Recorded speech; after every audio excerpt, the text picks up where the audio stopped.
আসসালামু আলাইকুম বন্ধুরা, কেমন আছেন? এর আগে আমি একটি ভিডিও দিয়েছিলাম পাখিরহাটের বিভিন্ন রকম পাখি সম্পর্কে।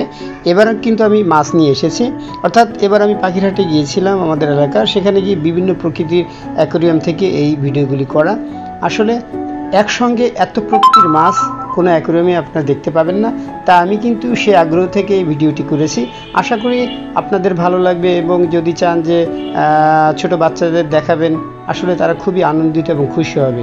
বিশেষ করে আপনারা যদি অ্যাকোয়ারিয়াম থেকে মাছ সংগ্রহ করতে যান, তাহলে এই অ্যাকোয়ারিয়ামগুলির ভিতরে যে মাছগুলি পছন্দের সেই মাছগুলি কিন্তু আপনারা দেখে রাখতে পারেন এবং সেখান থেকে আলাদা ক্লিপ করে রাখতে পারেন। প্রয়োজনে আপনারা যখন অ্যাকোয়ারিয়ামে মাছ কিনতে যাবেন, অবশ্যই এই ক্লিপগুলি আপনারা সঙ্গে নিয়ে যাবেন, আপনাদের কিন্তু পছন্দ করতে সহজ হবে। আর এই আইডিয়া থেকে কিন্তু আমার ভিডিওটি করা। আশা করি আপনাদের ভালো লাগবে, আপনারা ভিডিওটি দেখতে থাকুন।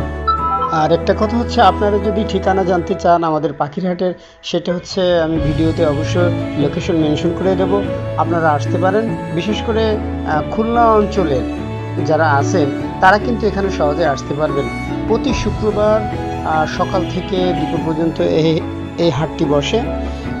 আমি বলে দিচ্ছি, স্থান হচ্ছে খুলনার খালিশপুর অঞ্চলের 10 নম্বর ওয়ার্ডের যে নয়াবাটির মোড় রয়েছে, সেখানেই কিন্তু এই পাখির হাটটি বসে। প্রতি শুক্রবারই এখানে পাখির হাট হয়। এখানে শুধু মাছ না, মাছ হচ্ছে একটা সাইড, আলাদা সাইড। এখানে আপনি বিভিন্ন প্রকার পশু পাখি কিন্তু কিনতে পারবেন, বিড়াল থেকে শুরু করে বিভিন্ন রকম পাখি, ভিন্ন রকম কবুতর, বিভিন্ন রকম দেশি বিদেশি মুরগি। আপনি পছন্দ করে যে ধরনের, বিশেষ করে পাখি জাতীয় যে কোনো জিনিস কিন্তু ব্যাপকভাবে এখানে পাওয়া যায়, আপনি কিনতে পারবেন। আরেকটি বিশেষ ব্যাপার হচ্ছে, আপনি যদি ক্রয় বিক্রয় না করতে চান, আপনি কিন্তু পরিবার নিয়ে ঘুরে আসতে পারেন। কারণ একসঙ্গে এত প্রকারের পাখি, এত ধরনের মাছ কিন্তু ছেলেমেয়েরা একসঙ্গে কোথাও দেখতে পাবে না। এখানে যদি আপনি তাদেরকে সপ্তাহে একদিন নিয়ে আসেন, তারা কিন্তু খুবই আনন্দিত হবে, খুবই এক্সাইটেড হবে। কারণ কি, বাস্তব জিনিস দেখে যে শেখা আর বইয়ে পড়ে শেখার ভিতরে কিন্তু অনেক পার্থক্য রয়েছে।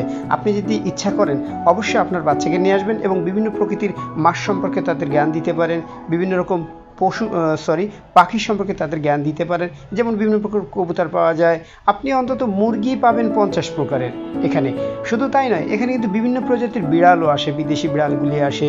এছাড়া যে পাখি, বিভিন্ন প্রকৃতি, আকৃতি এবং বিভিন্ন ধরনের রং বেরঙের পাখিও কিন্তু এখানে পাওয়া যায়। মোট কথা, আপনি এখানে পরিবার সহ ঘুরে আসতে পারেন, আপনার কিন্তু খুবই ভালো লাগবে। ধন্যবাদ। যদি ভিডিওটি ভালো লাগে অবশ্যই লাইক, শেয়ার এবং কমেন্ট করবেন এবং অপরকেও দেখার সুযোগ করে দেবেন। এরপরে যদি আপনারা চান আমি বিভিন্ন প্রকার শুধু পাখি নিয়ে আসতে পারি, পরবর্তী যে ভিডিওটা আসবে অবশ্যই বিভিন্ন প্রকার পাখি থাকবে, কবুতর থাকবে এবং বিভিন্ন ধরনের মুরগি থাকবে। অবশ্যই আপনারা কমেন্ট করে জানাবেন, তাহলে আমি অবশ্যই পরবর্তী ভিডিওটা দিব। ধন্যবাদ সকলকে, ভালো থাকবেন। আল্লাহ হাফেজ।